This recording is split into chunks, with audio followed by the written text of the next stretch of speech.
Second world war के दौरान कुल मिला के 6 मिलियन सिविलियंस को मारा गया था और इनकी गलती ये थी कि ये सारे जूस थे। सेकेंड वर्ल्ड वॉर के दौरान नाजी गवर्नमेंट ने जर्मनी और उसके आसपास की कंट्रीज में कुल मिला के 6 मिलियन यानी 60 लाख सिविलियंस को मारा था।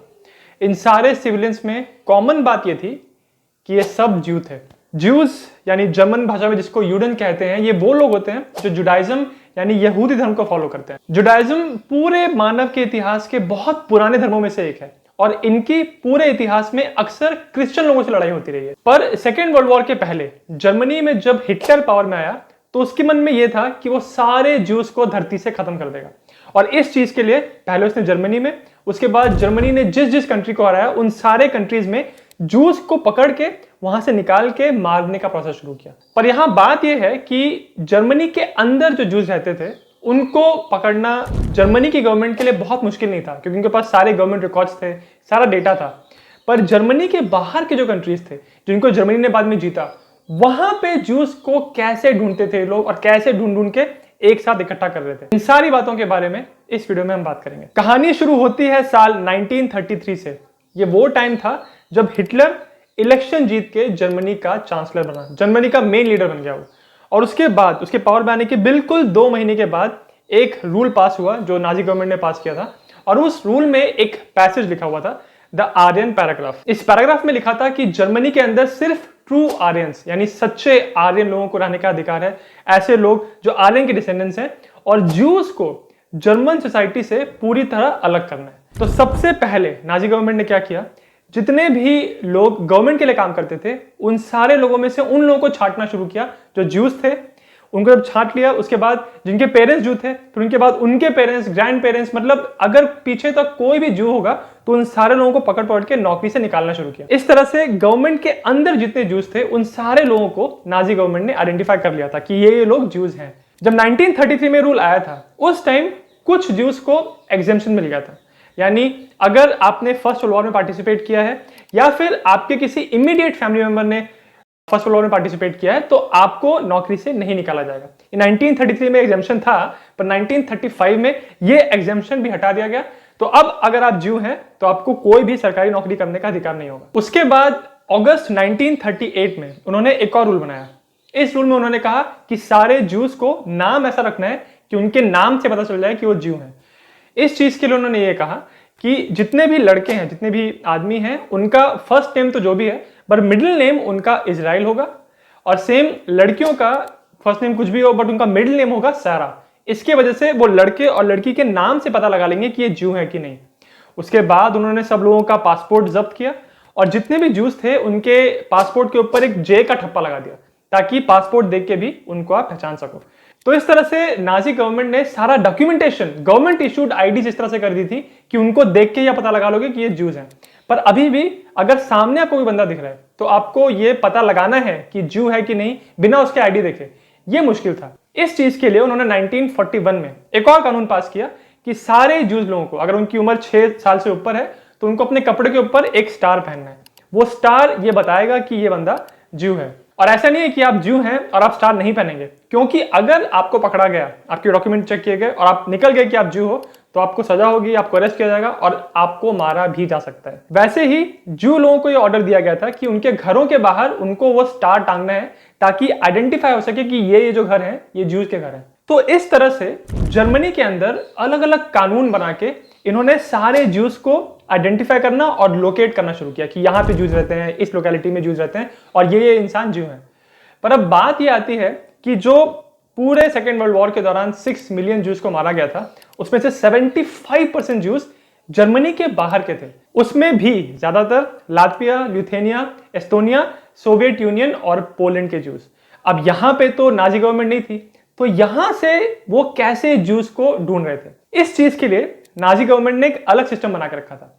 तो ये होता था कि जब जैसे 1939 में पोलैंड पे हमला किया जर्मन मिलिट्री ने और उनको जब हरा दिया तो जर्मन मिलिट्री एक शहर को या मेन जगहों को जब कैप्चर करने के बाद आगे बढ़ते थे तो उनके तुरंत बाद यहाँ पे एसएस के फौजी आते थे।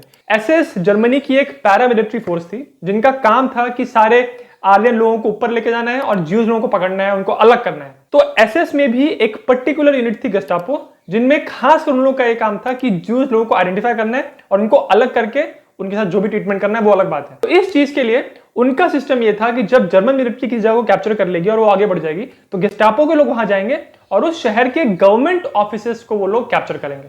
और वहां जब उन्होंने कैप्चर कर लिया तो उनको सारे वहां के डॉक्यूमेंट्स मिल जाएंगे, सारा इंफॉर्मेशन उनके हाथ में होगा।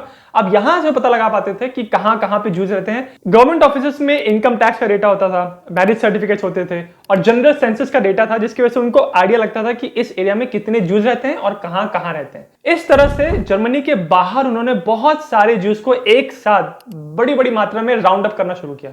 इस सब के अलावा कुछ जूस ऐसे भी थे जो शहरों से बहुत दूर रहते थे।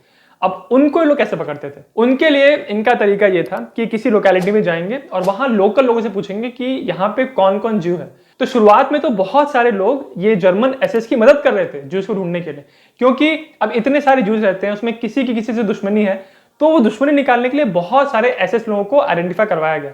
पर धीरे धीरे जब ज्यूस की संख्या कम होने लगी, गांव छोटे होने लगे, तब ज्यूस को पकड़ना उतना आसान नहीं था, क्योंकि जो बाकी आबादी थी, जो ज्यूस नहीं थे, वो खुद ही ज्यूस का पता नहीं बता रहे थे और कुछ लोग तो ज्यूस की मदद कर रहे थे, उनको छुपा रहे थे। इस चीज के लिए अब एसएस ने क्या किया, उन्होंने पहले लोगों को इनाम देना शुरू किया कि अगर आप हमको पता बताओगे ज्यूस का तो आपको इतना नाम मिलेगा। उसके बाद उन्होंने डराना धमकाना शुरू किया कि अगर आपको पता है ज्यूस के बारे में, आपने छुपा के रखा उनको, तो आपको अरेस्ट किया जाएगा, आपको मार दिया जाएगा।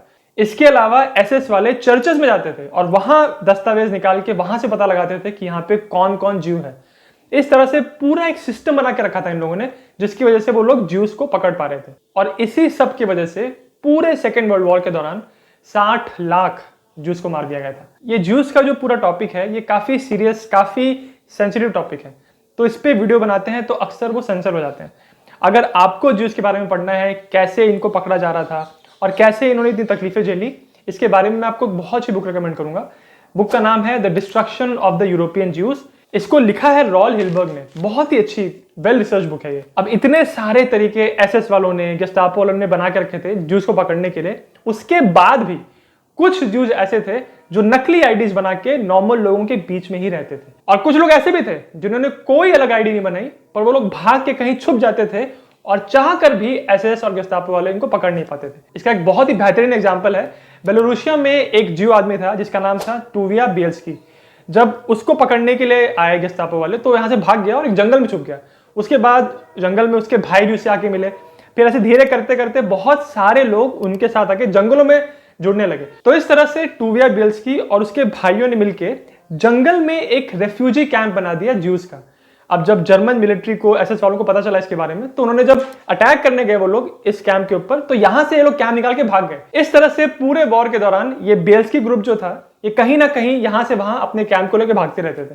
एसएस के इतने अटैक्स के बीच में, इतने भागने दौड़ने में अक्सर बहुत सारे ज्यूज मारे जाते थे, पर फिर भी बहुत सारे ज्यूज इन रेफ्यूजी कैंप्स में सेफ थे। ये टूविया बिएल्स्की और उसके भाइयों की कहानी बहुत पॉपुलर है और इसके ऊपर एक बहुत अच्छी पिक्चर भी है जिसका नाम है डिफायंस।